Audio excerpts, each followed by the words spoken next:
ni ñu koy waxee round up dina jafe nag ponk bu ci ne ci actualité ñu taxaw càmbar ko mais dinañ ci def suñu kéemtalaay kattan ci li gën a fës ci actualité politique ci Sénégal ci noonu tey ñu ànd ci ak Amadou Tidiane Wane moom nag xam ngeen ni nekkoon na fi ministre de la République waaye itam ku ne gis na taxawaay bi nga xam ne am na ko ci contribution yi nga xam ne mi ngi koy def nekk analyste politique itam mën nañ ko wax moom bokk na tey ci ñi nga xam ne recevoir nañu leen ci seen émission Faram Facce ak télévision Futurs Médias maa ngi lay nuyu monsieur le ministre. jërëjëf maa ngi lay fay Papa Ngagne. voilà ñu am ci mbégte itam di ci ànd ak Moutbane Mouhamadou Moutbane voilà ñu am ci mbégte ànd ci ak moom itam di taskatu xibaar jiite yéenekaay bi di Dakar Times. ñu ngi lay nuyu Moutbane. Pape Ngagne maa ngi lay nuyu maa ngi lay ziar di nuyu également monsieur le ministre Wane. kon xam naa ni waxtaan bi dañu koy daal di tàmbale mbokk yi ak lu aju ci wàllu kaaraange dégg ngeen li nga xam ni xewoon na ca Koumpentoum monsieur le ministre commandant Sané bi nga xam ni rey nañ ko jàpp nañ ñi nga xam ni ñoo ko boom tiis woowu nga xam ni am na ak nouvelle bi ci mujj am lan nga ci tiré comme enseignement. li ñuy njëkk a def mooy jaal ay mbokkam. jaal ko soxnaam jaal ko réew mi yëpp ndax ci service la gaañoo kon ci aar ñu la daanoo. mën nañ jàpp ne ku shahid la. yàlla na ko yàlla yërëm. mel na ni ci information yi ñu lire ci presse bi teg nañu loxo ñi def jëf ju ñaaw jooju. li ñuy ñaan yàlla moo di justice def liggéey bu gaaw ba ñu établir dëgg-dëgg responsabilité yi ci seen wàllu ñoom wante itam ci ñu saytu ndax ñi ñuy liggéeyal jox nañ leen jumtuwaay yi ci war ak ndax taxawu nañ leen taxawaay bi ci war.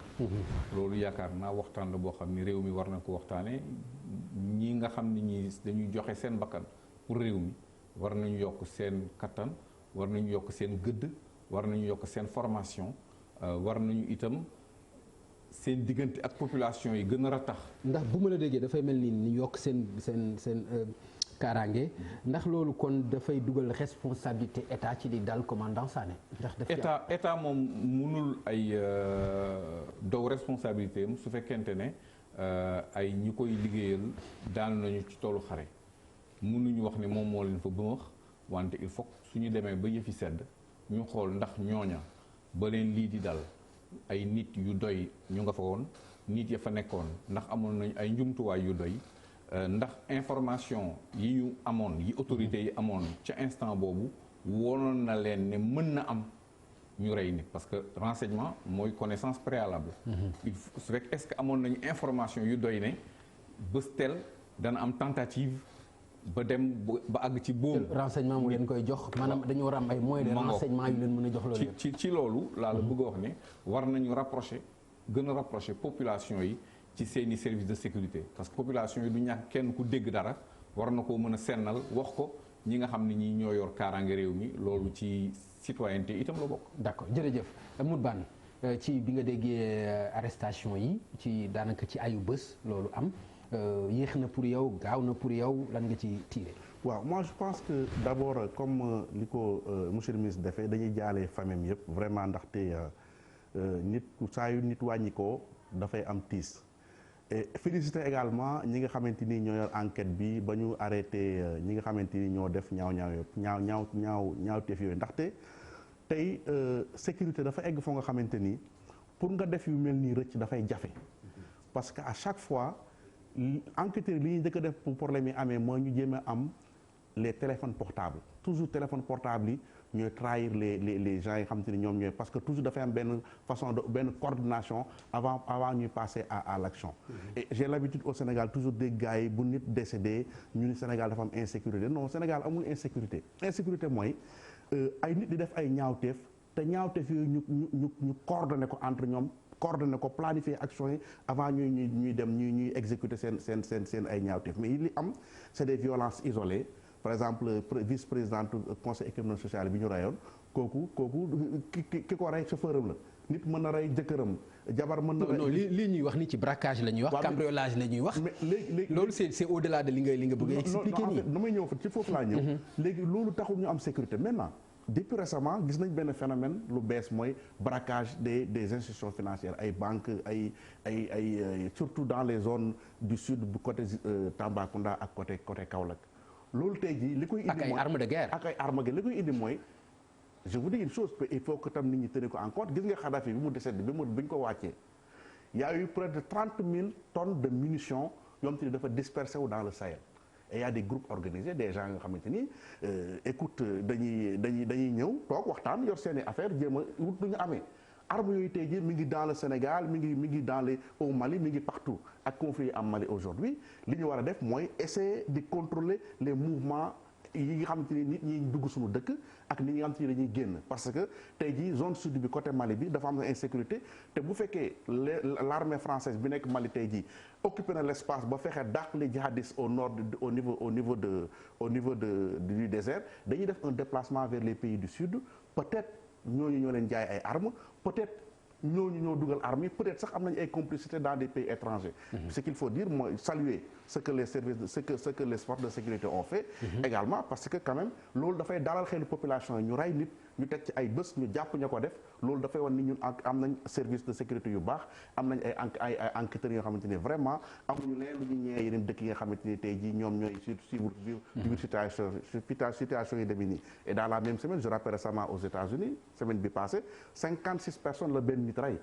te montre que ni yooyu c'est des phénomènes de société yoo xamante ni bëgguñ ñaanuñu am ko mais mbir la yoo xamante ni yu ànd ak société buy dox la. non mais ba tey am na différence grand ba tey am na différence parce que li ngay wax nii loolu ay fusillade la mën na nekk ay problème mu terroriste wala similaire wala loolu mais li cambriolage la te bu ma sukkandikoo ci déposition yi nga xam ni am nañ ko ci le nommé ki ñuy wax Pël bu rafet nga xam ni moom moo jiite woon bande boobu moom ci matinal bi ñëw na ba ci biir poste bi foofu la defee opération gis ni am na benn xaalis bu fa dugg.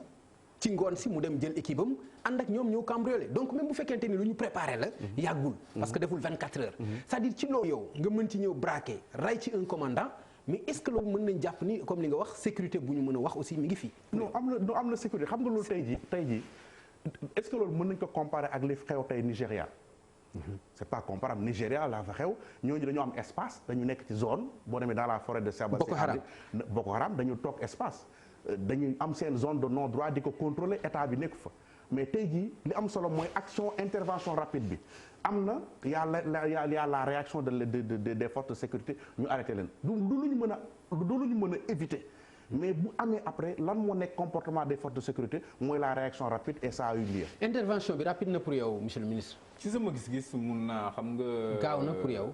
pour man c'est dans les délais parce que itam. on ne peut pas mënuñu wax force de sécurité yi nañu nekk ay surhommes. ay nit lañu. mbir mi am na choc boo xam ni bii dal na ci réew mi yépp le temps que ñu suul néew bi teguñu ci semaine ñu jàpp. ñi ko def pour man wax dëgg yàlla c'est dans des délais raisonnables. suñu toogoon lu day ni weer wala ñaari weer ñu ne yéex na. mais honnêtement war nañoo mën a saluer parce que itam. képp kuy sonn bëgg na waaw góor te itam bokk na ci li nga xam ne lii war nañ ko baaxoo di def de temps en temps ñu wax suñu force de sécurité yi waaw góor ngir ñu yokk seen loxo. non loolu moom yaakaar naa ci la ñu dëkk xëy na bu ñuy wax peut-être état la ñuy wax mais ku nekk yàgg nga dégg ñu naan police bu Sénégal gendarmerie bu Sénégal gàcce ngalaama loolu yàgg nañ leen ko waxal yàgg nañu dégg aussi ay bàkk yoo xam ni moom mooy armée ak nation seen diggante ak askan wi loolu itam nekk lu am solo mooy li nga junj léegi maanaam diggante la boo xam ni bu war di ratax la parce que loolu am na lu mu mën a jur ci kaaraange askan wi lan ngay xaar ci diggante armée ak askan wi pour yow. armée ci boppam wala force de sécurité maanaam gendarmerie ak police. force de sécurité laa bëgg a wax. pas armée tout court. waaw pas armée tout court. armée moom aar ñu ci ay bu jóge bitim réew moo ko tax a jóg. armée généralement ça c'est clair sous le cas de force. police majeure, à l'intérieur. voilà sous le cas de force majeure. du dal ci ñi nekk ci biir réew mi. moom daf ñuy aar ci liy jóge bitim réew. ñoom ñooñu la ñu wax les jàmbaar. seen mission jafe na mais defe naa ne war nañ leen ci jàppale ci li ma la wax ci jox leen information dafa di loo xam ne lii c'est une denrée très importante la connaissance préalable la ko confie ci yan canal mais canal yu bëri c'est-à-dire que soo demee tey man yenn saa yi du ma ministre de l'intérieur du ma dara mais yenn saa yi damay dox ci quartier nii gis fa koo xam ni muy dox ma ne nit ki lan la war a mën a def ci gox bii parce que dafa am ñun dañu xamante ci suñu biir daa gis nit buy dox ci benn environnement mu interroger la. nga ni nit ki lu tax muy dox ci environnement bile. naka la fi dëkkee. soo duggee Yoff gi da ngay gis ay màggetum tubaab yu fa dëkk da ngay ne waaw ñii luñ fii wut. loolu su amee di chef de quartier à borom bitig bi war nañoo mën a am ay information yoo xam ni ak ay questions yoo xam ni war nañ ko poser seen bopp. suñu culture aussi masla am na ci teraanga am na ci. mooy li ma la wax culture de masla boobu ak yaatal ñun Sénégal. soo xoolee tey fii ñaata nationalité ñoo fi nekk. te laajuñu kenn carte de séjour. mais su àdduna changé dañuy ànd ak moom sécurité population sénégalaise yi mooy priorité. loolu état dafa war a am état warul am état d'âme ci wàllu woowu. waruñu rek tàggat policiers yi ci réprimer manifestation. d'accord dañu war a jàngal policiers yi ñu xam ne ñoom askan bi lañ fi nekkal aar askan bi lañ fi nekkal du tere askan bi génn wax seeni ay ñaxtu. loolu beneen culture de la police la boo xam ne bi mooy jur ëllëg complicité bi war a am diggante population yi ak force de police yi. d'accord mu baan ñu fàttali ne def nga benn téere bu am solo ci wàllu cybersécurité ndax mën nañu jàpp ni tey fi ñu toll am nañu kaaraange gu ñu mën a mucce ci li nga xam ni moom la ñuy dégg te muy musiba soo déggee lii nga xam ni rek dal na bu yàggul ci te ci ñunu neen la est-ce que mën nañu mucc loo xam ni doxandéem mën na ci rax mën nañ ci mucc pour yow. waaw xam nga d'abord li ce qu'il faut d'abord préciser mooy il y a pas de sécurité à 100%. dëkk moo nga xamante ni sécurité bi c'est assuré à 100%. loolu c'est clair.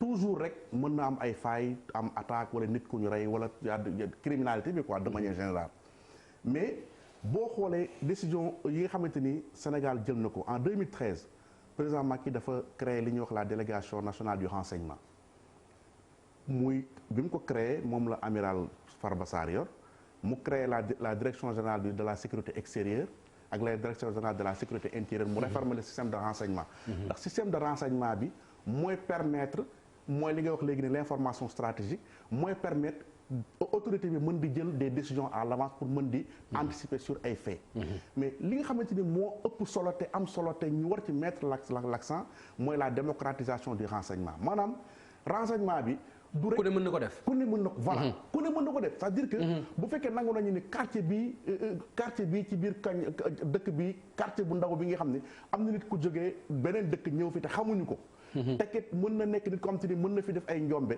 benn jànq sax bu doon di jëndali patron dara war na mën a gis ni informer patron dem informer police mais loolu tam pour moi il faut que les rapports entre la police et les citoyens nekk des fois da nga dem police nañ lay accueillir du neex des fois les citoyens ont même peur de la police parce que police tamit benn jour wax naa ko benn kilifa ci police bi ma leen police dañu war a créer bureau d'accueil et d'orientation situation buy ñëw ci commissariat de police citoyen buy ñëw commissariat de police mu am ku ko accueillir ak reetaan ak xol bu neex ubbil ko pour que mu mën a ñimee policier bi mu fekkee policier bi citoyen yi ñimewuñu ko wala mu am benn situation de conflit entre le policier la police et les citoyens. mais est-ce que amul beneen canal bu dul face à face bi citoyen bi ak policier bi par exemple téléphone wala beneen moyen est-ce que amul beneen moyen. xam nga Pape am na benn des fois les policiers dañu am sax problème moyen kii parce que loolu tam boo ko def des fois gars yi dañu koy fowee.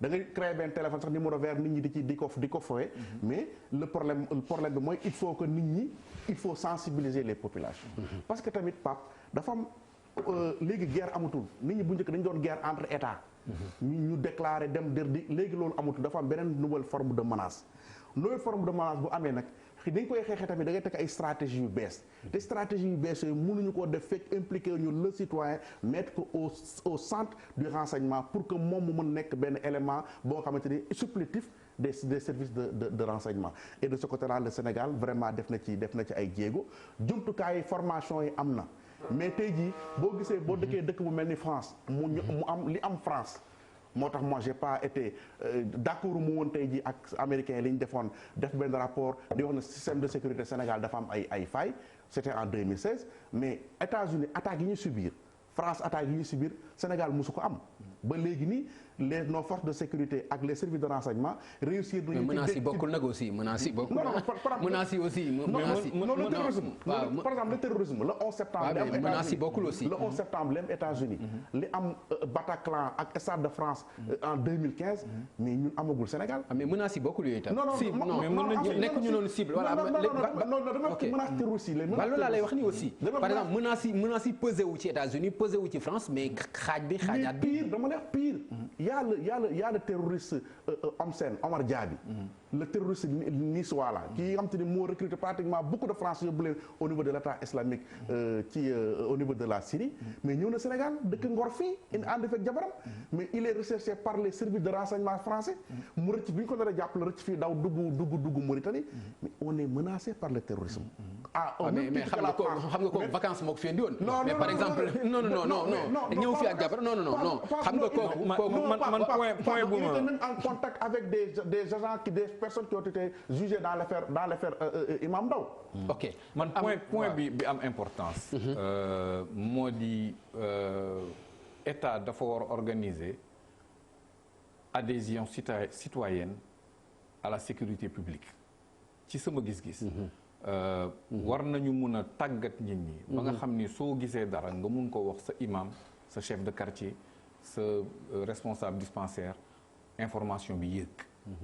pour man citoyen bu nekk tey dafa war a considérer que sécurité Sénégal parce que bombe kenn xamul fu muy tàkkee. mën nga dem ci benn magasin supermarché wala sa njaboot nekk fa bombe tàkk fa. kon am bu kenn ne je ne suis pas concerné. ñun ñëpp on est concerné comme réew mu ndaw lañu 15 millions d'habitants la ñu demuñ fenn. ay réew yoo xam ni daanaka la fa àgg la sori na jéggi na dayoo suñu bëggee aar suñu réew aar suñu njaboot il faut que ñu changer ay paradigme changer naka la ñuy aborder question de sécurité yooyu bañ ko def rek mbirum police mbirum élite boo xam ni bii moom moo war a saytu mbir yi yenn saa yi nga dugg ci quartier yi nga xool nit muy dox mu wóor la ni kii lan la fi wut première question boobu moo ñëw ci sa xel mais question boobu soo ko posé yow doo police doo gendarmerie na nga am question boobu koo ko laaj mun ko laaj ñu xool ko su fekkente ne daf nit ku normal la koo xam ni ki amul benn intention. mais ay risque boole aussi am na de. boo boolee am na risque aussi loolu mooy li ma la wax moo tax ma ni la li ma d'accord ak yow mooy nit ki war a mën a dem physiquement police parce que su fekkente ne ay numéro vert la rek Sénégal xam nga dañu bari caaxaan. dana am ku jël numéro vert yi di woote 24 heures sur 24 fekk c'est des fausses alertes. mais su fekkente ne da nga jël sa responsabilité ànd ak sa carte d'identité dem ba ca police. ni mu ko waxee mu am bureau orientation ñu ne loolu nga ni dafa am lu mu gis ci sama quartier dama bëgg nag ci sutura ma wax leen lan la ñu recevoir la xam nga foofu yow déjà yaa ngi ci faille bi. bu boobaa su fekkee ëllëg mbirum caaxaan la ñu xam ne mbirum caaxaan la su fekkente ne dëgg la bés bu ñuy décorer citoyens yi am mérite ci dëkk bi ñu tappal la médaille. d'accord Moutbane man dafa am benn banditisme élémentaire boo xam ni mooy lii ci veyu tabaski gi yaa ngi gis agression yi c'est-à-dire ay boy yu ndaw ñoo koy fooy ak seen jaas yi téye la gaañ la récupérer sa yëf dem seen yoon loolu nga xam ni si mën nañ jàpp ni loolu c'est élémentaire tey amuñu ci saafara est-ce que loolu itam mënul jur ëllëg lu gën a graaw pour yow. mais Pape li nga wax c'est tellement vrai que tey ji loolu li ko mën a régler rek mooy des patrouilles permanentes dans les quartiers. te loolu patrouille pour ñu mën ko am il faut ñu am personnel bu doy. am ay oto am carburant bu doy bu oto yi baaxul amul carburant mais y a des problèmes il faut que Sénégal Dakar surtout ou dans les grandes villes ñuy toog chaque 15 minutes oto police romb. chaque 15 minutes oto police romb ci quartier ñu xam ne au moins loolu présence dissuasive la. et vraiment dina tax nit ñi xam ne tey boo dawee jaar boo daggee agressé fii daw jaar ni am nga malchance tase ak policiers yi bu fekkee da ngay toog ci quartier da ngay toog 6 mois. doo gis policier bu fekkee yow génnloo quartier bi loolu nag day renforcer insécurité loolu day indi insécurité.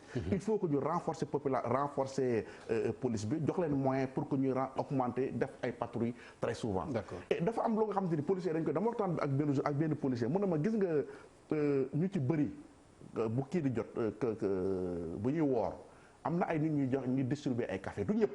parce que au départ am na ñu ko doon def jékki-jékki mu dem ba finalement ñëpp quartier yi ku nekk jóg di joxe mais du ñëpp maam ñoo xam te ni seen café yooyu c'est pour identifier des gens fii ñuy toog ci quartier dañuy dem ba ay une semaine de la Korité ñu commencé nag transformer ko nag nekk ay agresseurs le gars mu ne ma mais ñu bëri ba ñëwee police benn police mu ne ma fii ñi ngay gis ñi ñëpp ñu arrêté leen ay nit ñu doon maye café la ci quartier yi mais c'était juste un prétexte pour identifier les gens pour bu Korité bi jotee ñu def agresseur en général également ñiy agressé ñu ci bëri ñi ñu dëkkal xam nañu ay agresseur lañ mais kenn du boole parce que da ngay nekk sa dëkkandoo nga xam ni kii agresseur la boo ko boolee sa dëkkandoo mere la mais ëllëg bu la ëllëg dina jëm ci yow wala mu dem ci keneen koo xamante ni mais kooku tam citoyen la comme yow donc il faut que nit ñi également ñu jàppalante ci côté boobu monsieur le ministre ci banditisme bu ndaw boobu foofu banditisme bu ndaw boobu nag dafa am solution conjoncturelle effectivement mooy répression. mais nag dafa am problème structurel. il faut que ñu organiser suñu économie ba xale yi am xëy. parce que mais aussi loolu nga yàq raison la aussi. mais attends yow amoo xëy amuma xëy ñu daje nga bëgg a jël li nga xam ni moom fortaat naa ko. am nañu toll foofu.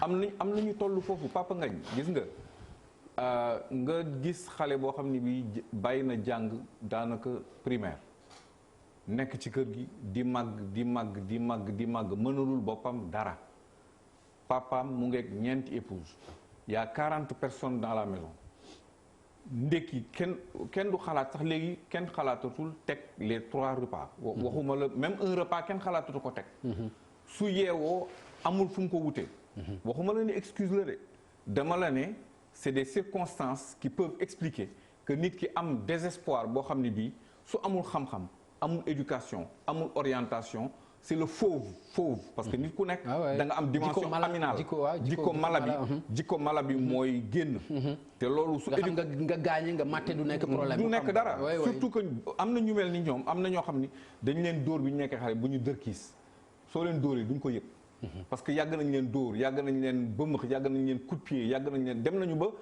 yenn je te jure yenn quartier yi soo ci demee daa gis ay xar kanam da ngay ne kii dootul nit ñooñu même agresseurs yi yenn saa yi soo leen gisee su lamb ji jeexee ni ñuy deferlee man je me suis retrouvé parfois ci oto nii ñi di màbb ci stade bi di ñëw nga yëkkati say vitre di xool mais nit ñi ngay xool da ngay gis ne kii su dee nit tam am na lu ko dese alors yooyu nag suñ ko bàyyee mu développé ci réew dañuy dem ba ñun ñëpp on est en insécurité mos naa wax sama benn voisin ma ni ko ñun ñu ngi bàyyi yëf yi di raam bés dana ñëw nga taaj sa boolu añ nit jóge fa la ñëw toog ne la damay añ point barre soo ko xajalul mu dóor la toroxal la ci sa kanamu njaboot il faut que ñu aussi loolu ñu xam ne surtout que dañuy toog di dégg ci rajo yi ay milliards yu ñuy foye loolu itam il faut ñu wax ko c'est-à-dire que su fekkente ne bëgg nañu transformer suñu société dañu war a xool lépp loo xam ne di ñun ñi tane ñeneen ñi war nañ koo seetaat ci sunu ay comportement ci sunu approche vie sociale lan la ñuy joxe comme modèle lan la ñuy renvoyer ci bëtu nit ñi comme élément de succès ñu xoolaat loolu yëpp Pape lu ma bëgg doole foofu gis nga nit ñi dafa am question xam te ni nit ñi musuñu ko posé wu pour xam réponse bi mooy ñii ñuy wax ay agresseur lañu fan lañu jógee ñii ñan lañu dama lire benn rapport ONUDC en 2013 mu ne au Sénégal y a 50 000 talibés au Sénégal 50 talibés ñun dañ leen di romb 7 ans 8 ans 9 ans 10 ans mais ñun mosuñu posé wu ce cortège de 50 000 talibés bu ñu demee ba am 40 ans 35 ans wala ñu ay 35 ans 25 ans ñu am doole ñii fu ñu nekk 50 000 yooyu fan la ñuy nekk su bëri c'est des talibés mais jàngaluñu leen ñii dañuy nekk ay apprentis ñii dugg dans le secteur de la criminalité mais bu fekkee chaque 6 ans wala chaque 10 ans ñu produire 50 000 talibés ñu ne ci àll bi fii nekk ci suufu point yooyu mais insécurité bi dafay gën a yokk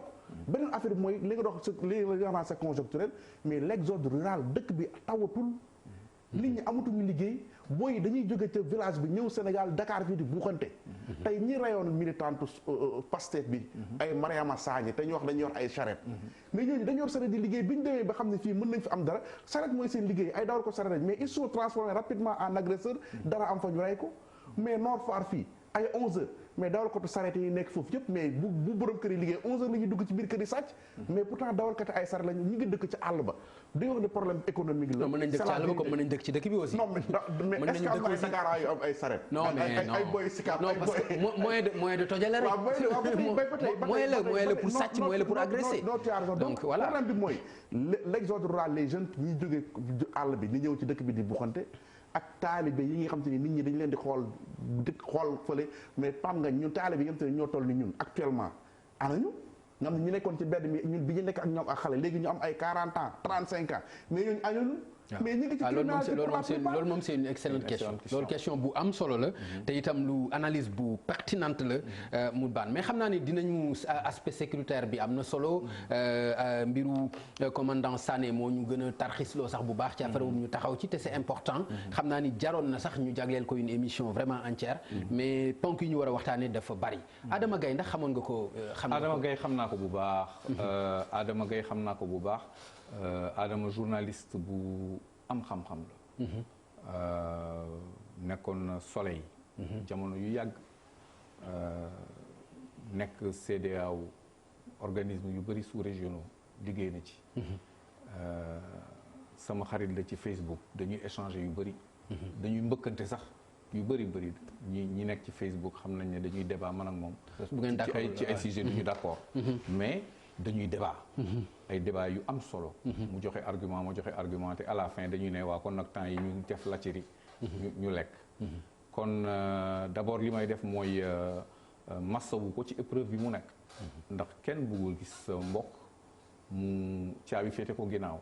surtout koo xam ne kii waroon na mën a féete Sénégal feneen fu dul foofu. loolu pour l'instant laa mën a wax soo ma laajee lu gën a xóot ma tontu la. moo ban yow xam nga ko. waaw Adama boo xamante nañu récemment yàggulaa war a def léegi peut-être ay 5 ans 6 ans. loolu kat yàgg na. non bon est-ce que sax bi ñu nekk ci dire dans l'opposition ma yoroon benn mouvement citoyen mu nekk nit ku am pas-pas nit ku dëgg aussi. nit ku nga xamante ni moom lu mu gëm ci loolu lay nekk quelles que soient les conditions lu ko ci mën a dal rek dal ko ci. donc mais li ko dal vraiment lu metti la ñu yaakaar ni vraiment war nañ ko mën a jéggal daal waratuñ toll foo nga xamante ni ci réew mi.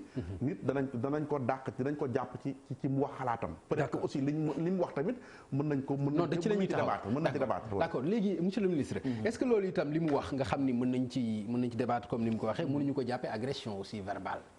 su fekkee est-ce que mënuñu ko jàppee agression verbale bu mérité aussi sanction. bind naa ci. man moom xam nga lépp lu ma xalaat dama koy bind te loolu lay assumer. li mu bind su fekkente ne li presse bi génnee ay postes yoo xam ni dañ ko encadré en couleur. si ay éléments yu factuels yoo xam ni dafa dem ci wàllu mërs. su fekkente ne loolu dong lañ ko toppee man nee naa loolu c'est indéfendable. man du ma défendre loo xam ni lii man du ma ko def te ku ma ko defoon ma mer. loolu mu di benn boor. mais bu ñu fàtte nag ne depuis plus de 30 ans bind na ay livres. relation yi Afrique war a am ak Chine. li mu ci dox.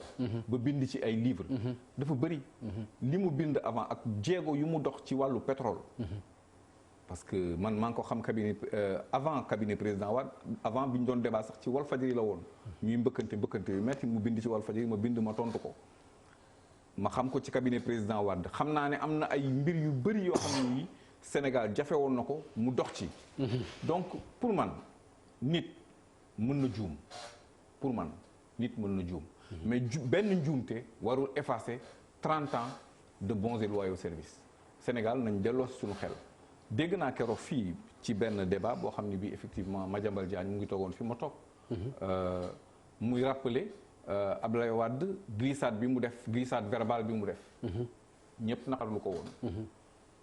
ma ni mais avant ça kan moo mos a dégg Abdoulaye Wade mu wax bu ñaaw personne en 26 ans d'opposition et en 12 ans de pouvoir ci benn erreur munoo ci juger nit qualifié ko. il faut que ñu yaatal suñuy dënn et puis ku nekk aussi xam ni nit lañu. ay doomu aadama mun na tarxiis. mais su tarxiisee dañ ko war a yëkkati mu jóg. ci li ma mujj bind nee naa li ma naqadi ci Sénégal moo di les canaux de médiation amatul xam nga Pape Magne su ma la gisoon yow ngay def erreur ak kóllëre gi ñu seq. danaa dox guddi ñëw ci yow ne la Pape ça c'est pas bon. bu ko def. bokk na ci débat yi ma am ak Adama Gaye ci Facebook ci télévision laay wax xam naa ne peut-être mu ngi koy seetaan bi mu commencé intervenir sur question ethnique yi ma ne ko kaay ñu débat publiquement parce que yenn yi jarul na bëtu ma ni ko nañu débat publiquement parce que booba maa ngi wut nu ñu génnee ci guuta googu parce que baaxul ci réew mi te yaakaar naa ne ñun ñëpp loolu la ñu war a def su fekkente ne gis nañu kenn kuy def dérive ak nu dérive bi mënti mel am ñu jël seeni marakis dox ko guddi parce que moom mais loolu lu ko fi jëlee lan moo ko fi jëlee li ko fi jëlee bokk na ci tey ma gis benn titre boo xam ni Maowan moo bind defe naa non benn vidéo la def ci benn site internet mu ni notre démocratie se raidit dafa mel ni depuis ay weer bi ñu commencé coow affaire pétrole bi ba léegi dafa mel ni dafa am ñu ñëpp am ñoo xam ni ñi dañu commencé gis seen bopp ba pare bëggatuñu nit ñi wax seen xalaat. loolu war nañ ko gëstu. parce que Sénégal fii dañu mos a wax suñu xalaat. depuis ñun en tout cas ñun bi ñuy gune ba léegi donte ne temps wu Senghor tract nga am da ngay def tract. wala nga def kii benn rajo moo fi amoon. d'accord benn journal moo fi amoon. mais terewutoon nit ñi doon wax seen xalaat. nit ñi dañuy wax seen xalaat. dem te booba ma wax la benn affaire. gis nga booba amoon na fi benn dibiteri bu mag bu tuddoon Baye Mbari. ministre yu bëri booba dañuy dem dibiteri di boloot l'après-midi soo leen soxlaa ay ñoom ministre Abdoulaye Fofana ak ñooñu soo leen soxlaa da ngay dem foofu ci dibiteri bi. ñu toog di lakk yi di naan ataaya ay nit la ñu mais léegi ministre boo gis fukki ponkalan ko dar daanaka dañuy éloigné wu de la population. na nit ñi wàcc. ok di wax ak nit ñi. d'accord ci fond bi comme ni mu ko abordé ci li nga xam ne moom lañ ko accusé dinañ ñëw ci propos yi ni nga xam ni noonu la ko procureur chargé ak li nga xam ni yëpp mën nañ ci wax xam naa ne après dinañ ci ñëw mais ci fond bi nga xoolee li nga xam ni mooy poste yi mu def ndax jàpp nga ni mérité na lii. non moi je pense que Pape Ngagne quand même wax ci quelque part da ngay gis ni même le débat politique dafay egg ci ba ci dafay tu as l'impression que nit ñi dañu bañante man li Adama Gaye bind. bu fekkee moo ko bind bon il paraît que dafa partager leen beneen truc en tout cas rafetul parce que débat bi dafa war a nekk débat d'idée nit ñi di waxtaan di saafonte ci xam-xam mais pas di ay dem ba ci wax ay nit ki nu mu juddoo fu mu dëkk ak ay saaga yooyu noonu vraiment loolu du lu rafet parce que moom man démb rek maa ngi regarder xoolaat benn émission bu mu def ci benn télévision française di wax ci dans les rapports entre la Chine et l'Afrique mais vraiment mais c'est-à-dire que tey ji promotion da nga ci am fierté ci loolu sax vraiment da ngay kontaan comment naka la ko France journal française bi di ko jéem a casser mu assumer expliquer les relations entre la Chine et la France dem ba wax ne France et l'Afrique chinois yi sax nit ñu gën a joxe cër bokkul ak ni ñu français yi joxe cër les chinois dañuy ñëw pour ñu exploiter et français ñoom les français dañuy ñëw pour ñu exploiter or chinois yi dañuy jàppe ay nawle di développer vraiment da nga koy xool da ngay kontaan quoi mais je pense que tey jii livre boobu mérité woon nit ñi xam ko vraiment tu l'as suivi donc livre boobu nit ñi mérité woon nañu ñu xam ko ci loolu sax gën ko xam ci li nga xamante ni tey moo ko dal parce que tey jii nit ñi ku ne yaa ngi xool Ibrahima kii Adama mooy kan je pense que question boobu war nañ ko poser jour bu mu génnee livre bi moo vraiment man loolu ma nekk sama position par rapport à ça mais di ñaawlu vraiment wax ji mais di ñaan également ñu jégal ko quoi je pense que également mag la te heure bi rëbës ak tàngaay bi dafa metti Pape. d'accord ci déglu nga sortie bi ci procureur def am na ñoo xam ne jàpp nañu ne charge yi daf ci juum wala ni mu ko waxee waru ko woon waxee noonu ndax gis nga ko ak nan nga ko gisee. li ma gis ci mbirum procureur ci affaire Guy Marius Sagna. Guy en même temps ak Adama si en même temps ak Adama. erreur bi dañ ko yóbbu ci affaire Guy Marius Sagna je crois. peut-être pas parce que sur Adama varié wul article 88 la invoqué. ci affaire Guy Marius Sagna aussi. mais dinaa ci ñëw rapidement ci Guy Marius Sagna mais dama bëggoon ñu évacuer rapidement affaire Adama Gaye. oui après ñu avancer ci affaire Guy Marius Sagna. léegi li ma bëggoon xam mooy actuellement tey jii mi ngi en prison li ñu wax mooy benn at ba ñaari ati kaso mën na ko ci fekk amende 1 million jàpp 1 million 500 loolu est-ce que yaakaar nga ñu egg foofu itam lu gën la amul yeneen solution yu mën a am. pour man war na mën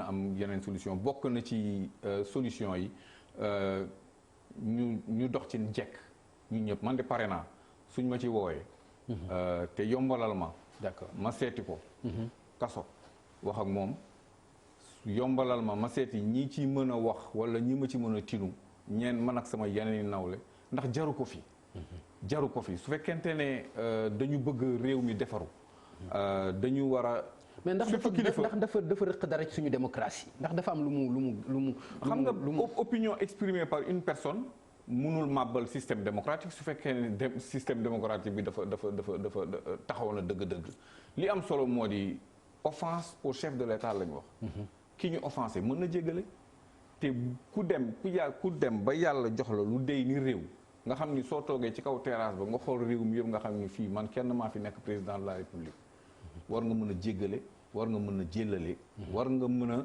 a parce que su fekkoonte ne tey sénégalais bu ko wax lu ñaaw ñu yóbbu la kaso kon kaso yi day fees parce que kër yi ñoom ñi ànd ak moom am na ñoo xam ne ñii li ñuy wax seeni biir kër suñ ko feeñaloon ci mbedd bi.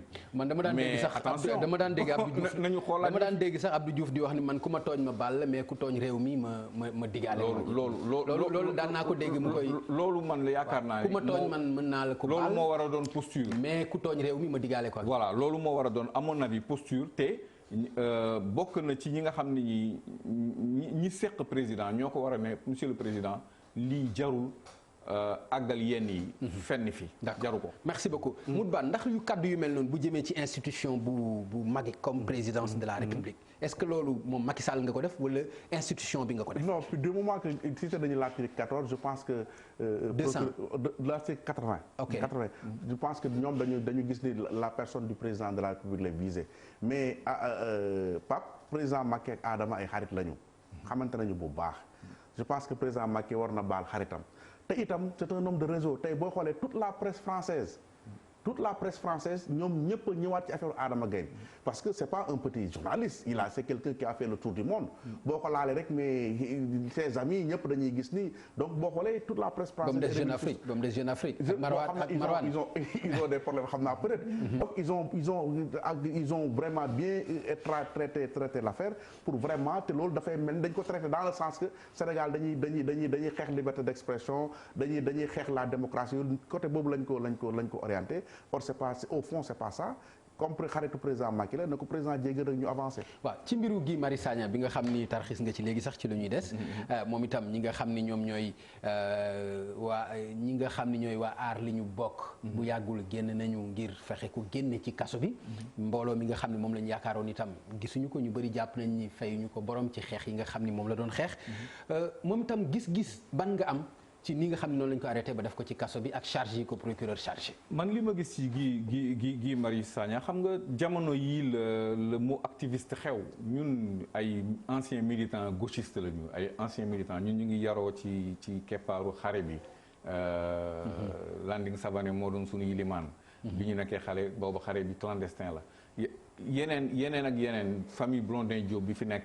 ñoom amul lu ñu fi deful ci wàllu xeex mais yooyu yëpp ndeysaan léegi dañ ko fàtte parce que Sénégal léegi histoire bi dañ koy dëxëñ activiste la am na droit exprimer ses positions li mu waxu ko Sénégal France la waxal moom ay intérêt France lay joxoñ wàllu franc CFA wàllu Auchan dégage wàllu France dégage xalaatam la ci wax loolu dama gisul lan la ci autorité sénégalaise yi war a gis lu leen naqari au contraire waroon nañu yenn saay xam nga politique dafa sew yenn saay pouvoir war na mën a utiliser sax ay réseau activiste pour yëngal waa France su fekkente ne ñu ngi ci ay négociations politique dañu koy aussi def ak xel yenn saay nga utiliser say population seeni levier de communication ngir ñu jàppale la ci yow li nga bëgg yaakaaruma ne par contre li ma remarqué te yàgg naa ko wax naa ko bind naa ko ci waa aar li ñu bokk yaakaar naa ne manifestation chaque semaine ci réew mu mel ni Sénégal du sotti mën nga def benn yoon ñëpp ñëw mais nit ñi dañu sonn dañu am ay aajo tabaski bi jege na problème yaa ngi ne ku nekk yaa ngi tal sa bopp mënuloo chaque samedi wala xaw ma chaque vendredi nga ne ñi ñëw leen dafa waroon am stratégie boo xam day am ay actes de mobilisation ñu am site internet am ay pétitions am ay visites chez les guides religieux am ay visites dans les représentations diplomatiques am ay missions yu dem à l'étranger dafa war a am stratégie bu globale. D'accord. Mais su fekkente ne da nga bëgg a dajale nit ñi tout le temps place de l'Obélisque du yàgg. D'accord. Mais ci communiqué procureur de la République bi am na lu ñu ci junj léegi man ak yow. parce que ci fausse alerte ba ci fausse nouvelle. waaw loolu itam lan la mën a indi ci dossier bi est-ce que mën na ci indi soppiku pour. fausse alerte maanaam li ma dégg mooy peut-être li ma ci mën a comprendre mooy comme nee na peut-être mun na am France def attentat terroriste Sénégal. ñoom pour ñoom. li conséquence bi mooy mën na am sénégalais yi mere français yi ba dal ci français yi fi doxantu. loolu peut-être mooy menace bi man ci sama gis-gis. ok mais conséquence boobu la ci procureur gaaw a tiré. mais yaakaar naa ne Sénégal ñun fii ak ni ñu yàggee ak waa France tollooguñu foo xam ne fii mouvement d'humeur rek dana tax ñu dal ci qui que ce soit. waaw Moutbane ndax yaakaar nga loolu bu ko benn français waxoon ci Sénégal lii ci fekk Guy Marius Sagna dina ko ci fekk. waaw man damay njëkk d'abord saluer le combat de Guy parce que Guy nit la ko nga xamante nii nit ku am gëm-gëm la nit ku yàgg a xeexal population sénégalaise la loolu ñëpp ko remarqué il suffit rek nga bind turam Google tapé tu verras que toujours ci ay combat la nekk quoi nit ku vraiment moi je l'apprécie beaucoup.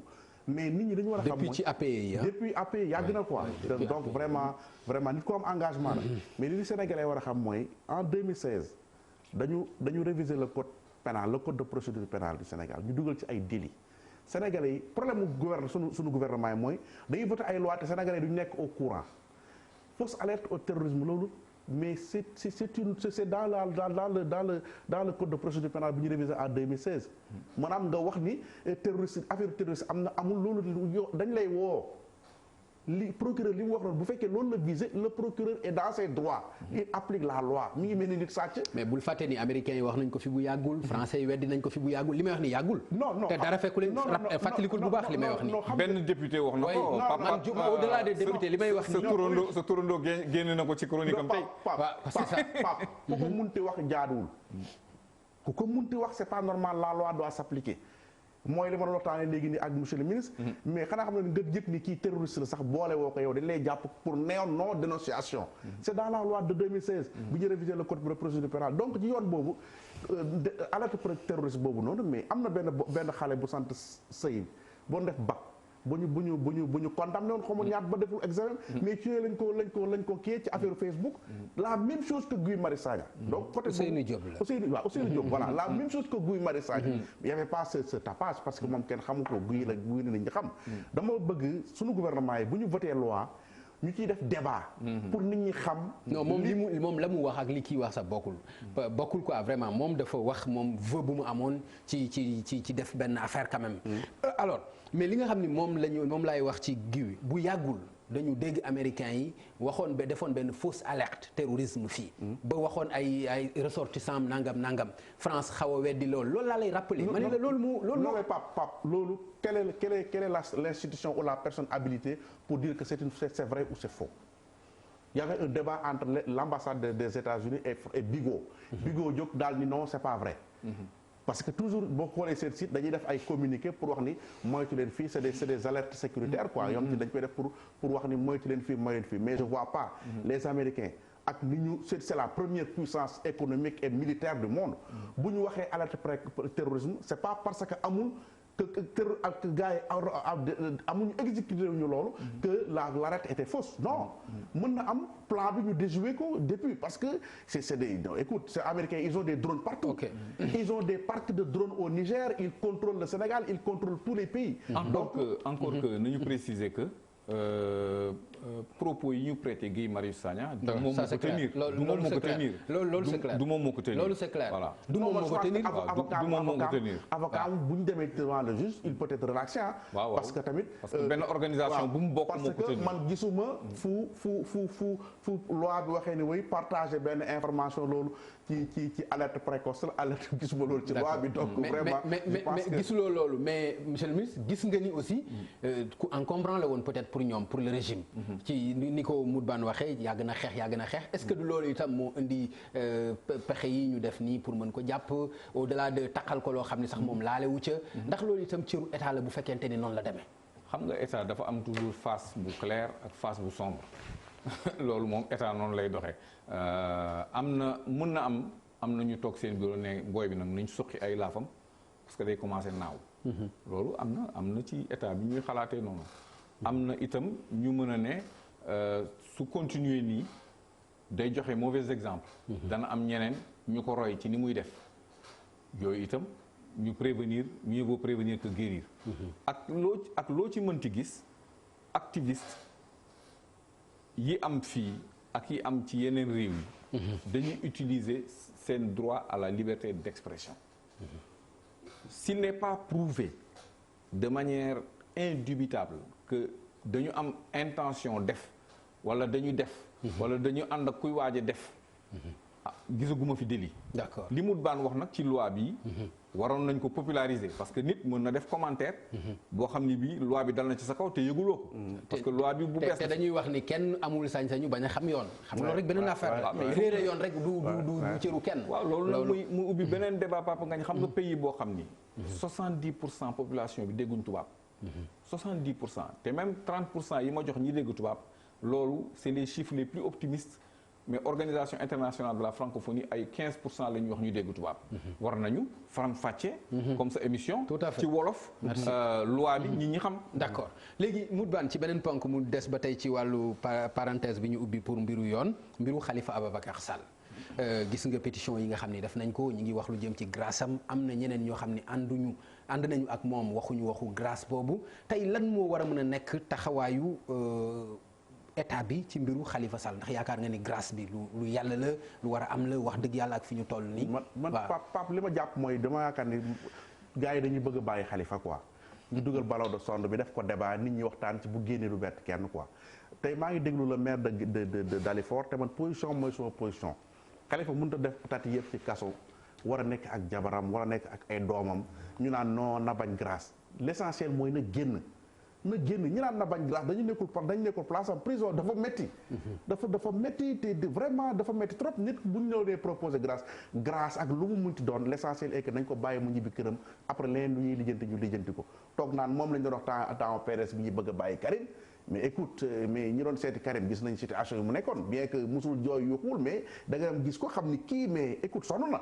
mais buñ ko accordé grâce mais day ñibbi dem yoonam c'est tout donc nañ bàyyi Khalifa mu ñibbi toog këram après leneen lu ñuy lijjanti ñu lijjanti ko. d'accord monsieur le ministre ci prérogative bu président de la république ku ne xam na ni loolu sañ-sañam la. ndax yaakaar nga ni luñ ko war a laaj la mu def ko wala sax luñ ko warul laaj la mu def ko. luñ ko warul laaj la sax mu def ko. ndax suñu seetee depuis bi affaire Khalifa Ababacar Sall bi commencé bëri na fi ay mbir yu fi xew ba mu leer ñu ne. affaire bi mbirum politique. moo ci ëpp solo.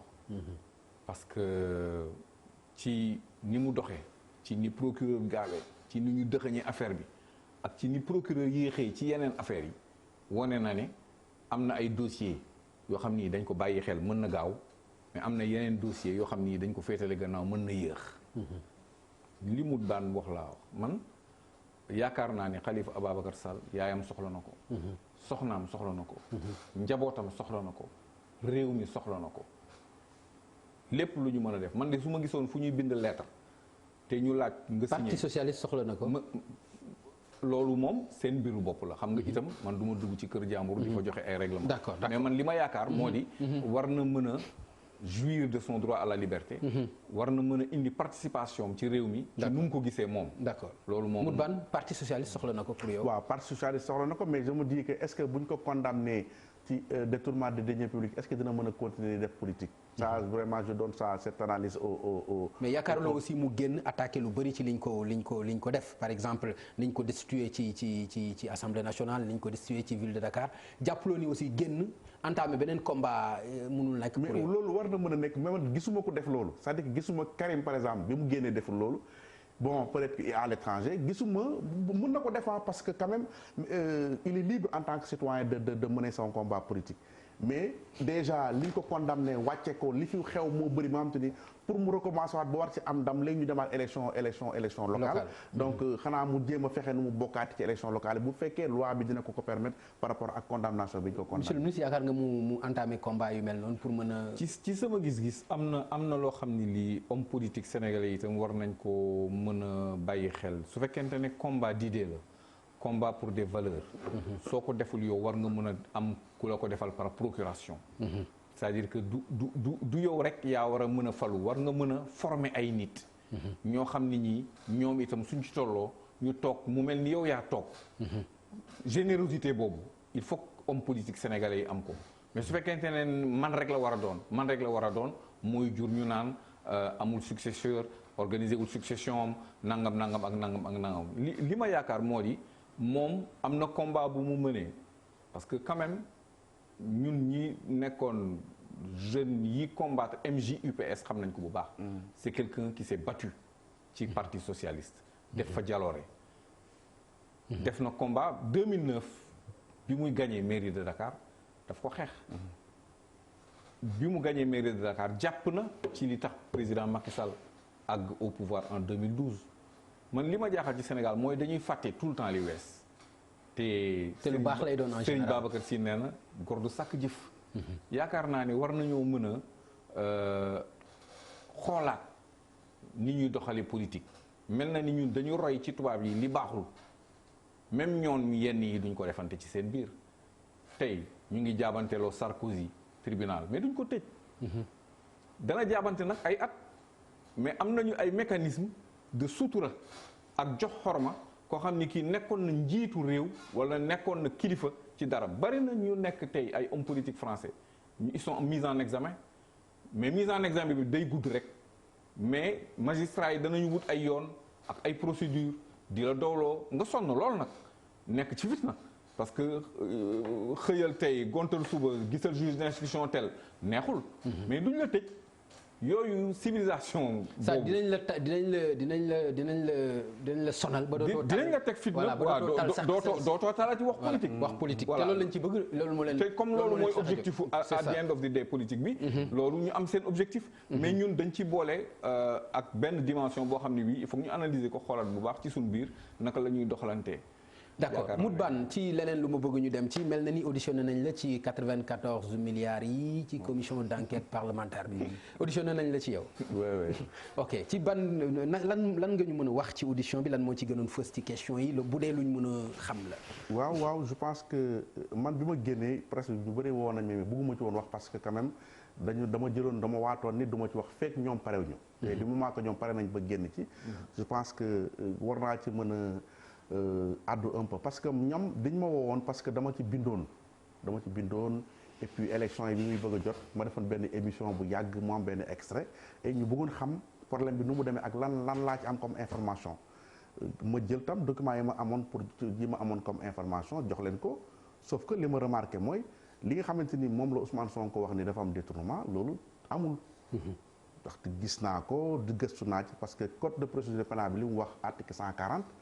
pour que détournement de deniers publics am il faut mu am un manquant initial amul un manquant bu fekkee manquant amul ci budget bi mënuñu wax de détournement de deniers publics parce que les mots ont leur sens devant le juge ñoom mot bi la ñuy xool détournement de deniers publics la wax amul. et li ma remarqué ci document yi ma leen jox mooy moom bi mu demee mu porter plainte au niveau du procureur ak dénonciation au niveau de l'OFNAC il a parlé de détournement de deniers publics. waaw mais bu détournement de deniers publics amul leneen mën na am aussi. ci 94 milliards leneen mën na am leneen mën na am. ok mais mën na bañ a tudd détournement de deniers publics. mais leneen mën na am mais mën na détournement de deniers publics amul ba fi ñu toll aussi ba fii ma leen koy wax amul benn xaalis bu génn.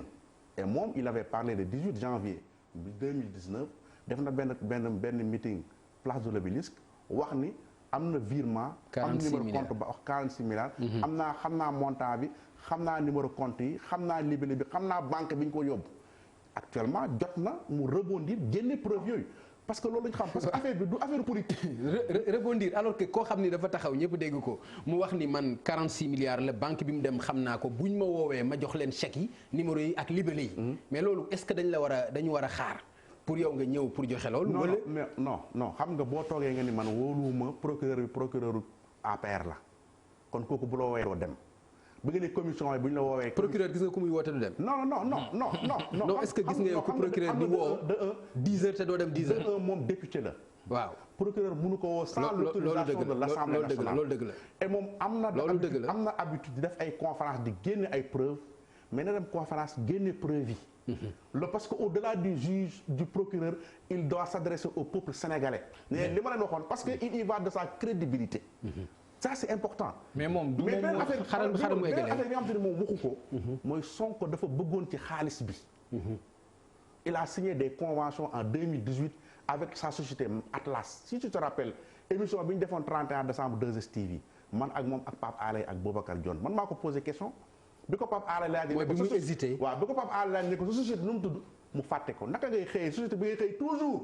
dafa gañ li nga am nga fàtte sa société il a tiqué parce qu'il voulait pas lâcher le mot Atlas bi mu ko bàyyee les gens ont fait de recherche moi j'ai trouvé la convention qu'il a signée en 2018 avec la famille di laajte 12% pour commission léegi la stratégie c'était quoi c'était de crier dans les médias pour que gars yi reculer pour mu jël fromage bi réglé bu ko mais moom dañ ko dàq fi mu doon liggéey Sonko am na droit mu liggéey pour dundal jabootam. mais booy jóg di wax ci wax ji na wax ne man dama ci amoon intérêt. parce que tamit ci lay liggéey lii sama liggéey la nit ñi mën a gëm ni loolu mais wax lii nëbb yow sa intérêt bi nga ci amoon loolu laa ne woon c'est pas normal et puis c'était pas méchant. monsieur le ministre commission bi seen taxawaay ci 94 milliards. waaw man li ma bëgg leerlu damay jël pied ci li Moutbane wax donc Moutbane li ñu coow yëpp depuis 2 ans xaalis demul xaalis dikkul. dara génnul y a rien du tout. man loolu daf ma jaaxal. parce que quand même mais loolu aussi li Moutbane wax ak li Ousmane Sonko wax contre wax la. voilà moo tax Ousmane mënul wax li mu wax. en tant que responsable aussi. moo tax loolu aussi les preuves man j'ai la lettre de Amadou Ba. waaw bi Amadou bind. bi mu échangé ak l'entreprise Sofico. entreprise bi dafa jënd bor bi nga xam bi waa ji dafa jënd bor bi. mooy Taïru dafa jënd bor Taïru bi Sarr di problème négocier ak état pour état bi fay ko. comprendre mais état bi fay ko moom moo doon risque bu état bu perte affaire moom mooy risque moom mooy perdre ces 300 milliards ces 3 millions du moins 3 milliards yi mu jox la famille ndax moom moo jënd bor bi. et un des proches de Sonko est allé dire à ci wax na avocat Ousmane. Ismaïla wala avocat non ki sant Diomaye xaw ma Diomaye wax na avocat Taïru ne ko Taïru intermédiaire la. mais du intermédiaire d'ailleurs la cour d'appel dans son arrêt de 2018 xaw ma août xaw ma septembre 2018 wax na ni l'entreprise Sofico n'est pas un intermédiaire mooy kuy liggéey ci dara di xaar ñu fay ko ci loolu. moom dafa ñëw jënd bor bi. ba bàyyi ko mu eggale s'il vous plaît. Pape yooyu dafa yomb dafa neexal leeral quoi. affaire bi du politique bu ñu ko politiser. xaalis la 94 milliards. boo taxawee jiiñ ko nit boo amee ay preuves da nga koy génne. mais bëgg a jël affaire bi politiser ko bëgg ko def affaire show mais loolu tam mënul jàll. d'accord. waaw man bëgg naa aussi leerlu leen kon famille Ndoye ñoom palpé nañu 3 milliards. oui ñooñu moom touché nañu. jot nañ 3 milliards rek. ok que génnee 3 milliards yi kenn fayagu ko.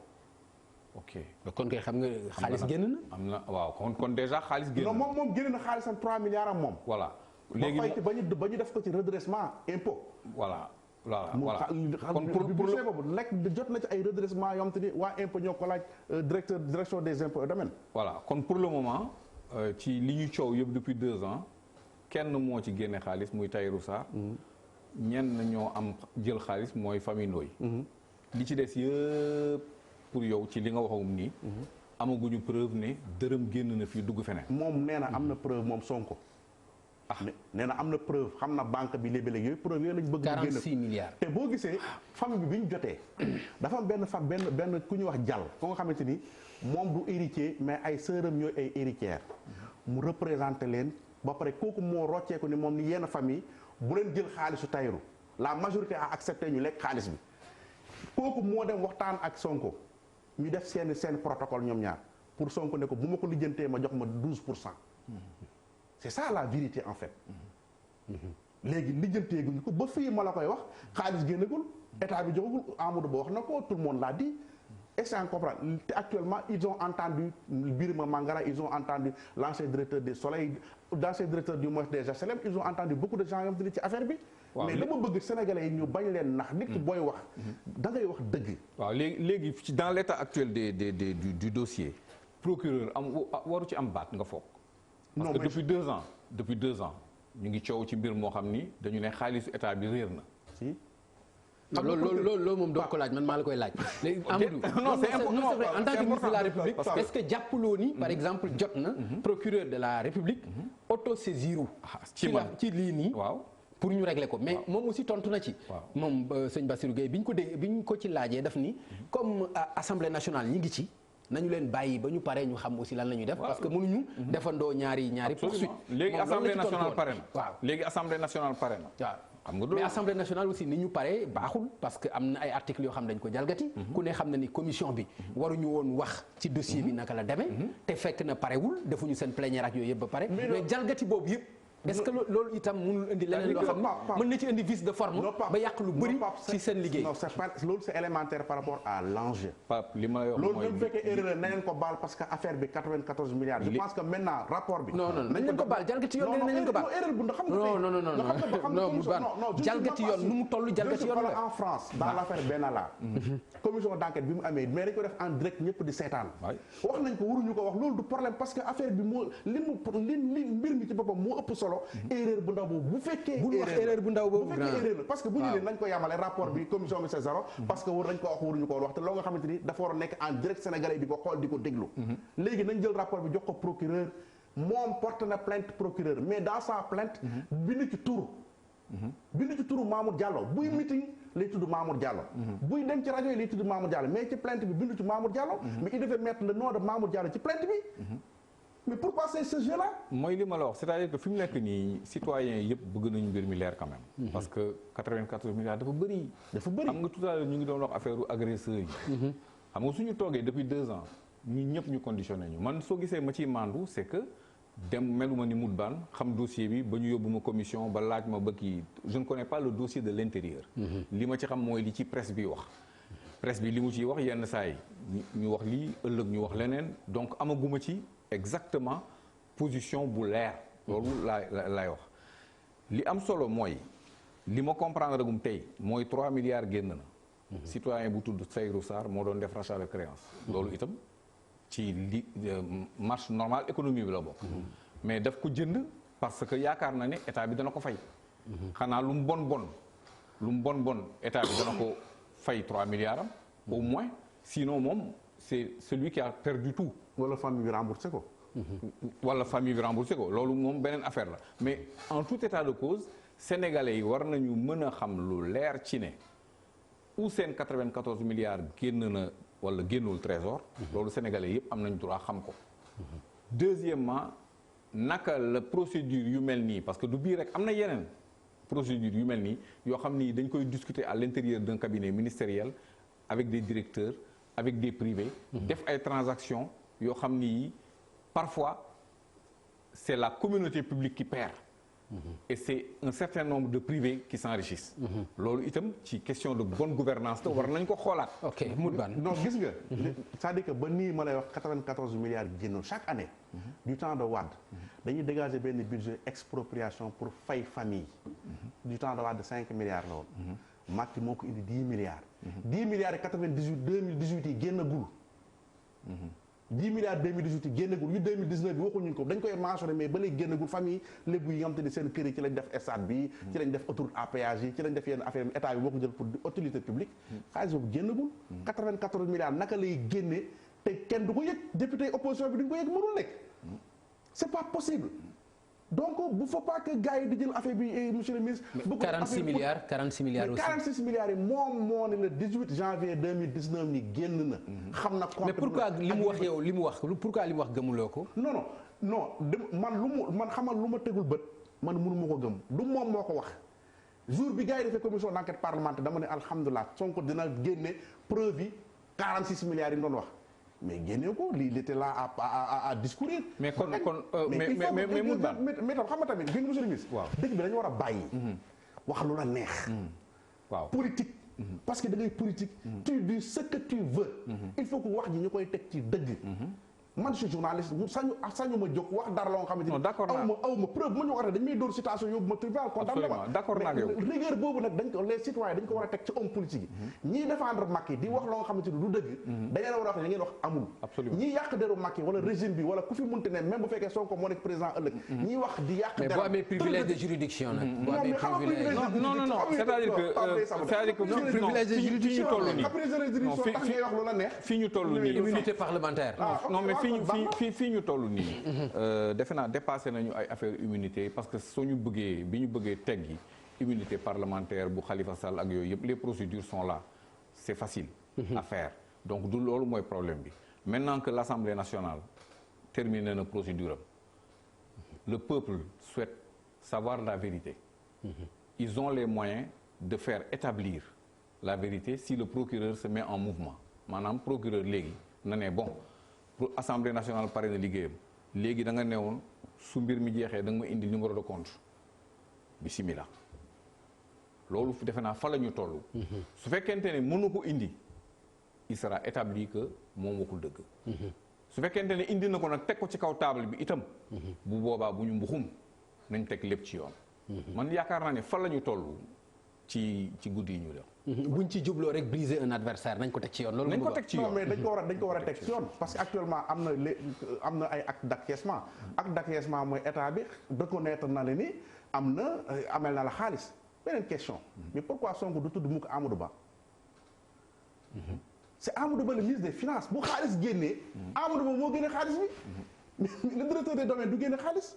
Le directeur des impôts du génne xaalis. bu fekkee am na paiement c'est Amadou Ba qui a payé. Pourquoi il ne cite jamais le nom de Amadou Ba. pour yow lu tax. xaw ma. ministre des finances mooy joxe.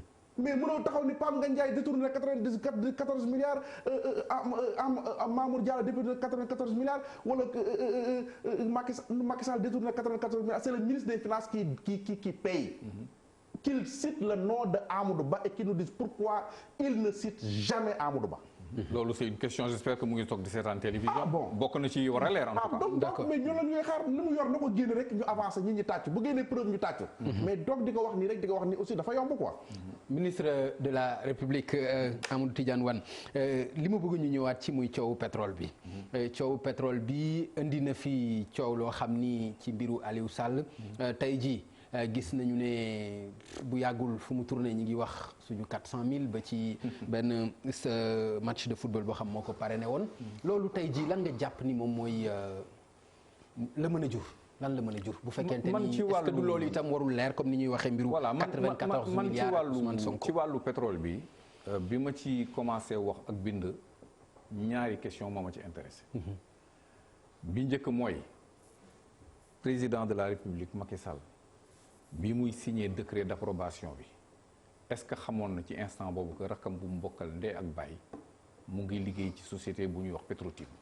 mën na koo xam nag loolu moom mën na ko xam. parce que bu dul dara defal nañ ko ci rapport. boo xam ni signé na ko tolloo gu ma foofu parce que dañu ne après soo waxee loolu ñu ne la rapport bi am na rapport bi amul mais. weesul ba tey ñu mën a laaj comme télévision lañ nekk. xam nga fii du ñu wax ne dama sos wala dama kii mais simple citoyen may laajte. est-ce que du président di signé décret d'approbation bi xamoon na ne rakk bu mu bokkal ndey ak baay mu ngi liggéeyal Franck Timis ci société bu ñuy wax Petro-Tim su fekkente ne xamoon na ko.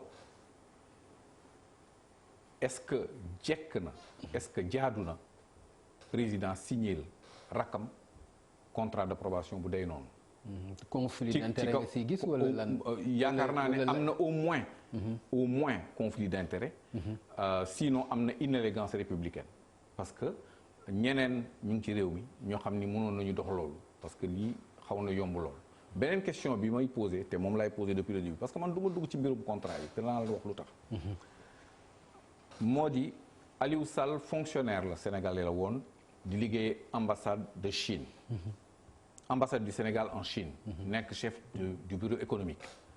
toogal fa Sénégal war a lijjantil homme d'affaires sénégalais yi ay opportunités pour ñu liggéey. su fekkente ne foofu la xamee Franck Timis est-ce que jekk na. moom mu ñëwaat. au lieu que mu indi ko société boobu pour mu recruter yeneen sénégalais. moom mu ràcc jëmale ci kanamam. est-ce que jekk na man ñaari question yooyu moo ma intéressé. parce que question de bonne gouvernance la. d'accord mu des nag gis nga contrat yi.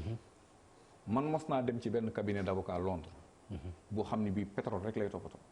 il y a 1500 avocats ci benn cabinet. ci benn 1500. 1500 moo tax bi ma déggee fii ñu naan damay dem Londres porter ji plainte ma ni ko waajal takkal say ndombu parce que ñi ngeen di liggéeyal ak yéen li ngeen di wax fii.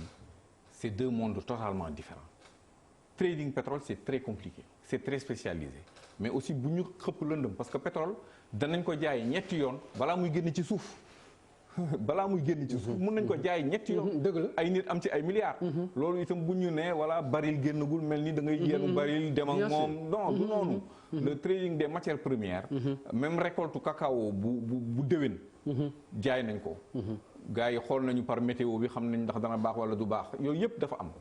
mais li am solo pour man pour le moment parce que Sénégal tuuti na ci système pétrolier mondial tuuti goo xam ni du xulo ak major yi mooy sunu ndam mënuñu fa am dara par contre mën nañu surveiller suñuy autorité pour que ñu teg yëf yi ci yoon réew mi am ci bénéfice. d'accord Mout Bane ci situation boobu situation contrat pétrolier. ak Aliou Sall aussi ak Aliou Sall waaw man sax de dikk ci ñi dikk woowoon ci laa bokk. c'est vrai. mu daan moom dafa weex donc. waaw dama weex donc mais je pense que gis nga Aliou dama lire benn homme politique bu ni mbir mi ñi ciy wax xamuñu. te ñi xam waxuñu te ñi xam waxuñu. loolu mooy dëgg. loolu président sax wax na ko. ñi ciy wax président Sall sax wax na loolu ci pétrole bi dañuy wax rek. pour défendre Macky. ñi ciy wax contre Macky dañuy wax rek pour yàq deru Macky xamuñu ci dara. pétrole du affaire mais c'est des experts comme li nga wax nii ay ponkal ñoo te loolu mooy seen spécialité. tey jii pour affaire bi leer bu ñu organiser benn débat public Pape Ngagne organise ça tu appelles un financier quelqu'un comme te expert en pétrole la un expert en finance internationale mais un juriste ñu toog discuter sur les contrats parce que lu bees la Sénégal mais ku nekk bëgg a jàpp sa expert man bi ma demee dikk gars yi laaj ma mais les policiers li ñu wax ne carrément mu fii documents yi yor gars yi yor yëpp am nañ ko. ils ont tous les documents gars yi ci compte ci kii bi la ñuy dugg Facebook Google tapé tous les contrats sont en ligne. taxaw di wax ñoom ils ont tous les contrats man maa leen jox la garantie bancaire de 16 milliards bi nga xam te ne Franck Timis moo ko déposé. l'IGE a fait une erreur. man ci ñi njëkk a wax pétrole bi laa bokk j'allais traité avec Baba Aïdara man maa dem waxtaan ak Abdoulaye maa ko jox dossier bi. ñi ciy wax ñëpp ba ma koy fekke naa boobu fekke nga ko waaw ba ma ko ñi ci nekk ñëpp ba ma koy wax boobu ñii ciy nekk ñëpp ñi ngi woon ci Macky wala ñu xam ci lu ñu nekk waxuñu ko woon. l'IGE mënoo def benn xam nga en 2012 ñu jox la ordre de mission nga dem pour def enquête ci loo nga xam ne dafa concerné Karim Wade ñu war a jëm traque des biens mal acquis ils ont orienté l'enquête sur Karim Wade et leur conclusion ils ont demandé que. pour charger ko ils ont chargé Karim Wade. question yëpp ay Karim Wade xam nga Karim Wade ndax mail bi nii mais or c'était pas ça l'objectif. te mënoo def benn enquête sur lu mel noonu te entendoo les. donc moo révélé woon 3 milliards yi dañ duggoon nekk France 3 milliards yi du bonus de signature yi ñu joxoon ba Petrosen. yónnee ko seen compte bancaire bi seen banque bi nekk France ak États-Unis mais mënoo def agri mel noonu IGE te entendre Franck Timis ak Aliou Sall. defal enquête sur ça nga yor ordre de mission nga dem entendre uniquement le personnel de Petrosen bàyyi Aliou Sall. mais ci recommandation yi nag mais recommandation yi aussi mais recommandation yi aussi wax nañ ci lu leer quand même. xaaral ma ñu fa bàyyi Franck Timis parce que Aliou Sall c'est le frère du président pour ñoom. mais évoqué nañ loolu aussi ci recommandation yi c'était sous-entendu que il faut nga mouiller Karim Wade parce que ñu ngi doon dugg ci affaire traque des biens mal acquis c'est ça l'erreur bi waa IGE def. ay nit rek lañu ils font des erreurs et c'est pas la première fois IGE def des erreurs dañu waroon entendre Aliou Sall entendre Franck Timis comme ni ko OFNAC defee du temps de Nafi Ngom Keïta dans les recommandations d'accord parce que man li ma gis mooy Franck Timis il était au Sénégal en 2011 avec African Petroleum moom lañ joxoon Rufisque bloc bu Rufisque offshore bi après ñu nangu ko ci moom jox ko Total donc ñoom bu ñu entendre Franck Timis da nga xam ne Franck Timis du Petro-Tim mooy business bu njëkk nekkoon na fi depuis 2011 du temps de Wade j'ai une lettre que Franck Timis a adressée à Wade di ko teg pression pour que mu gaamu signal ko blogam bi nekk Rufisque offshore l'erreur fondamentale a été commise par les inspecteurs de waa IGE ñoom ñoo def erreur problème bi yëpp ñoom la léegi lan moo mën a nekk suite bi lan lañ mën a xaar vraiment ci situation bi parce que DIC def nañ appel à témoin déglu nañ nit ñi mais dafa mel ni affaire bi dafa stand-by dafa taxaw léegi bu taxawee nag lan la mën a jur c'est vrai que waa ñi nga xam ne ñooy les Abdoul Mbaye ak ñoom kii def nañu benn plainte xëy na loolu mën na indiwaat beneen rebondissement ndax jàpp nga ni loolu mën na jur dara ci mbiru pétrole bi mu leer parce que lu am solo la warul lëndëm un des éléments positifs bi polémique bi yëpp indi moo di éveil citoyen boo xam ni réew mi nit ñi am nañ ko sachant que ressource naturelle bi réew mi am ñu ñoo ko bokk te waruñu seetaan ñenn ñi rek di ko utiliser à leur profit état d'esprit boobu dafa war a continuer pour man moo tax vigilance bi ak mobilisation bi warul baisser dañu war a exiger. mais war na am distance daal. waaw warul baisser mais war nañu ay intervalles yu xaw a yàgg daal maanaam war na sore yoo. non parce que la pression n'est pas seulement que la pression de la rue wax nga plainte bi. plainte bi bu CRD bi def. yeneen organisation de la société civile ñu ngi fi ñoom forum civil ak ñeneen a ngi fi transparency ñoo xam ne ñi ils ont accès à des sources d'information ni ko Mout Bane waxee tey ci wàllu yu bëri soxlawuloo génn sa kër. pour am accès à un certain nombre d'informations. ñi itam am nañu ay relations ci àdduna bi ku mel ni Adama Gaye def na ci liggéey bu bëri te il est tout le temps invité dans des forats internationaux yoo xam ni dans des cercles très fermés yoo xam ni dañ fay évoquer ces questions de pétrole là. Au Sénégal fii il y a des Sénégalais qui ont une expertise avérée. Certains sont dans les cabinets ministériels mais d'autres sont dans le privé. Ils sont tout le temps entre deux avions en train de régler des deals dans le pétrole. Pourtant ils ne font pas de bruit. ñooñu duñu manifester duñu wax mais xam nañu li xew. xam nañu li xew te ñooñu war nañ leen laaj. ci mbir mi. D'accord ñu ngi fi. soo ci soxlaa dana am ñu ma la ci wax. D'accord merci beaucoup ci laaj bu mujj rek parce que waxtu bi dab nañu président de la République waxaat na lu jëm ci train de vie de l'État gis na ni État waru fi nekk rek ci di toppatoo boppam. parce que plus de 300 milliards di dugg ci moom nga xam ni État rek lay dem mais loolu dafa mel ni dugguleen parce que président de la République li muy wax lu jëm loolu. ci li mu koy wax bari na peut-être mu acté ko mooy des ndax loolu itam amuloo ci problème pour yow wala. compliqué wul. Non mais si parce que chaque année c'est bon je pense que bi président Macky bi ñu ko élire en 2012. amoon na ay agences yu mu wàññi woon. donc yu bëri am na doon def ay manifestations sax d'ailleurs am ñu doon liggéey sax dans les conseils régionaux tey mu waxaat ko je pense que kon la ñu waxoon peut-être bu njëkk la ñu appliqué wul effectivement. ak li waral lan moo waral tamit pour ñu war a wàññi les agences ndax est-ce que état bi dafa am problème xaalis. Est-ce que dañu war a rapidement économiser de l'argent pour mais c'est pas aussi facile parce que la ñuy wàññi ay doomu état bi nuruwu la dafa am problème mu xaalis nuruwu la ko.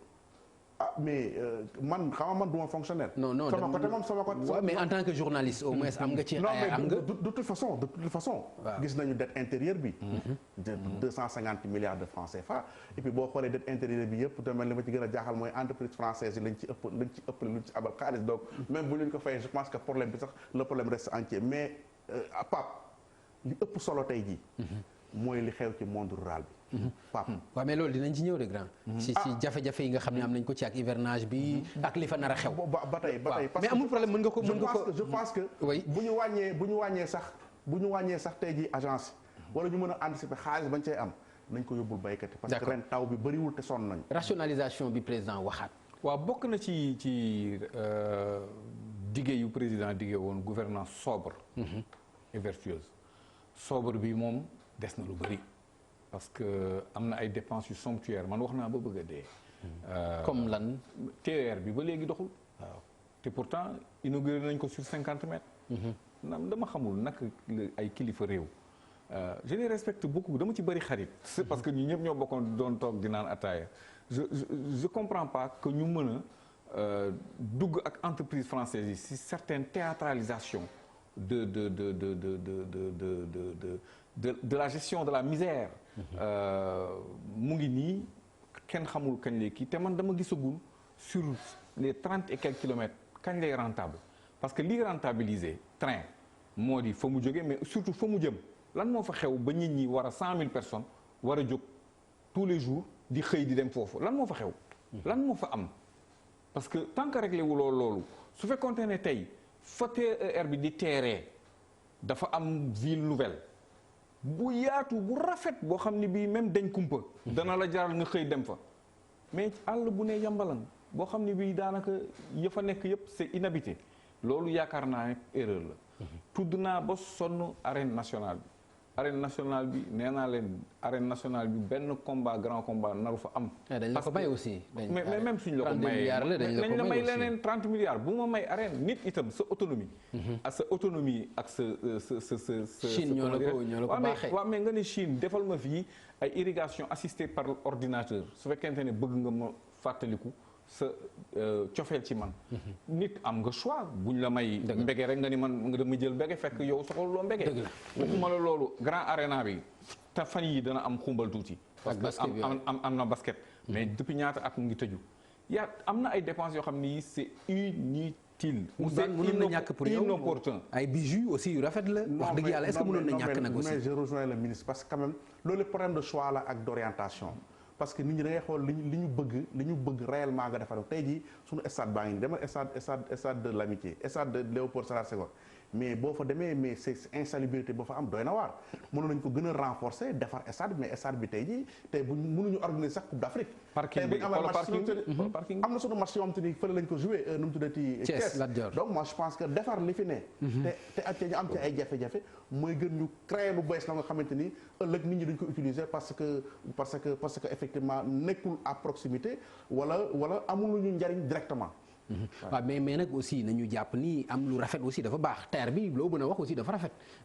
non mais loo mën a wax mais ci réew yi nga xam dafa développé fa nga koy gis. mais c'est pas parce que aussi dañu ndóol wala waruñu am loo xam ne lu baax la muy arena bi. muy arène nationale bi. muy terre bi. waaw non man li ma wax ci terre bi dama gisul fu muy teeree man loolu laa la wax. du question rafetaayam ak taaram. parce que j'habite en face tey soo gisee impact négatif bi mu am. ci ancienne route de Rufisque. dem ba ci banlieue bi. condition de vie population yi impact bi ñoo ñaata milliards nga koy quantifier lan la yokk ci ndóol ñaata entreprise enfin micro entreprise yu ñi amoon lay déstructurer. D'accord. yooyu yëpp dañ ko war a xool. Voilà. am na benn point bu important tey waroon nañu dépasser niveau politique yaay toog duma toog institution nangam bi waroon nañu tey mën a toog waxtaanee naka la ñuy yokkee koom ci réew mi. parce que benn xel du doy. d'accord mais yooyu. dañu def mel ni farataal mu ban ci lu gaaw rek fast track bi mi ngi en mode mi ngi dox ou bien. fast track bi loolu xam naa ministre yi ko koy laaj. non li nga sa gis-gis wax ma rek boo gis. bon man naa évaluer su ba ma xool ba xam quoi parce que aw ba ci benn gis quoi monsieur le ministre. non gis naa ne y a beaucoup de mouvement. ok maintenant xam nga le mouvement c'est pas nécessairement l'efficacité. Il y a beaucoup de mouvements supprimer nañu poste premier ministre mais mel na ni administration bi de ci seen bopp. ñu ngi plaindre ay lenteur. ok ak ay goulot d'étranglement. bon on va évaluer. donc mais, pour yow ko en vogue. ni ko enfin est-ce que les usagers sont satisfaits? J'ai l'impression que non. d'accord wax nga léegi àll bi muy suñu mbokk kat yi waaye yaakaar naa itam nee nga lu ñu mën a dindi ci xaalis jàppale leen ko mais waruñu fàtte aussi université privée yi nga xam ne ak étudiants yi am nañ jafe-jafe ñu orienté leen kenn fayalu leen dàq nañu leen ñooñu itam war nañ leen bàyyi xel. bien sûr parce que baykat yi xam nga tey jii balaa ñuy xam nawet problème yi baykat yi am déwén booy yi ñu doon wax léegi nii exode rural bi day ñëwaat encore yéen beneen contingent moo ñëwaat encore parce que nawet bu naree baax mois de mai la ñuy commencé taw au plus tard mois de juin tey ñi ngi tawlu fin mois de juillet ba léegi nii amaguñu taw bu doy ba nga xamante ni mënees na cee ji gerte wala dugub bi mën cee sax. actuellement boo demee ci àll bi même jur gi lu ñu mën a lekk sax amuñu ko donc damay inviter loolu gouvernement ñu jéem a xalaat baykat yi jëm leen jàppale. d'accord monsieur le ministre ci wàllu woowu. non wàllu woowu ñu ñëpp d'accord nañ ne su fekkente ne nekk nañu ci crise dañu war a def preuve de solidarité nationale wàññi yenn dépenses yi yu somptuaires yi affecté ko. àll bi mais li am solo itam de ce point de vue là mooy en fait war nañu xoolaat totalement sunu politique de développement redéfinir yenn priorités yi am na ay secteurs yu prioritaires il y a des secteurs qui sont moins prioritaires. monde rural bi c'est 70% de la population. jërëjëf. est-ce que ñu ngi au cœur de nos préoccupations. yaakaar naa ne am na lu des. merci beaucoup jërëjëf kon mu nekkoon seen émission Faram Facce ak télévision Futurs Médias ñu àndoon ci ak le ministre Amadou Tidiane Wane ma am mbégte recevoir le bu baax di fàttali ni nëgë ni si daawaati jéeg ñu ngi woon ci Makkatal Mukarram àndoon ko loolu maa ngi koy fàttali am ci souvenir yu bari nag. vraiment nga uuf ñu jàppale ñu ak ñi ñu àndal yépp ñu gis ci yow générosité bi ñuy gis nii ci sa wax ak ci sa bidd moom lañu gis ci sa jëf loolu itam ñoo ngi koy apprécier bu baax di ñaan yàlla lépp lu ñu fa ñaan rek mu nekk ngëneel ci Sénégal ma bàyyi la nga tàggoo ak mbokk yi. xanaa di la sant di la gërëm ak di rafetlu jataay yi nga fi faral di am yëpp jëm ci njëriñu réew mi di fàttali sama bopp di fàttali nit ñi li ñu góor gu baax daan wax Serigne Abdoul Aziz Dabakh soo nekkee ci gaal yor sa ëmb uuf ko bul ñaan suy waaj a suux yàlla bu sama ëmb tooy ñaanal gaal gi àgg fa mu jëm nga mucc sa ëmb mucc yeneen ëmb mucc mooy sama wax yu mujj. jërëjëf Moutbane. waaw Pape man de je pense que sama dernier mot yow laa koy jagleel parce que Pape vraiment nit ku baax nga nit ku compétent nga dañu ni wax sa baaxu waaye wàññi sa baax dara donc parce que fii man xaw ma lan la sama journal par exemple groupe bi duñ ko revue de presse su ma duggee fii rek moom moo ma invité et dama yor quotidien comme ñëpp comme l'observateur donc gis naa Youssou Ndour sax mais dama ne du ma ko wax parce que quand même man sama journal mi ngi jar te ñi ngi koy déglu mais su ma duggee fii rek moom moo ma invité am na lu mu gis ci man peut-être moo tax mu def loolu maa ngi la ciy remercier vraiment di également remercier waa groupe bi yëpp. jërëjëf di fàttali ne dig nañu yóbbu ci tailleur am. waaw tailleur waaw.